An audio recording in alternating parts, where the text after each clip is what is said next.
একটা গল্প শোনো। একদিন অফিস থেকে বাড়ি যাচ্ছিলাম। বাড়ি যেতে যেতে রাস্তায় এক জায়গায় ভালো জল ছিল, এক জায়গায় কাদা জল ছিল। তো আমি ভুল করে কাদা জলে পা দিয়ে দিয়েছি। কাদা জলে পা দেওয়ার পর জামা কাপড় সমস্ত নোংরা হয়ে গেল। বাড়ি ফেরার পর রীতিমতো মা বাবা খুবই বকাবকি করলো যে জামা কাপড়টা কীভাবে নোংরা হলো, তুই কেন কাদা জলে পাটা দিলি। তো আমিও ভাবলাম যে নেক্সট টাইম এরকম কাদা জল থাকলে তো ওটাকে অ্যাভয়েড করে চলাই উচিত। তো কাদা জল পরবর্তীতে যখন আমি তাকে অ্যাভয়েড করে চললাম, তো কাদা জল তখন ভাবছে যে আমাকে অ্যাভয়েড করে চলছে, খুব ইগো তার মধ্যে, আমাকে ইগনোর করছে।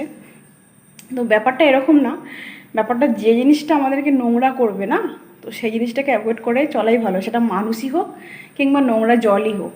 তো লাইফে কিছু মানুষ আছে যাদেরকে অ্যাভয়েড করে চলা ভালো, যারা তোমাদের ক্ষতি করবে। এক কথায় ওই নোংরা জলেরই মতো।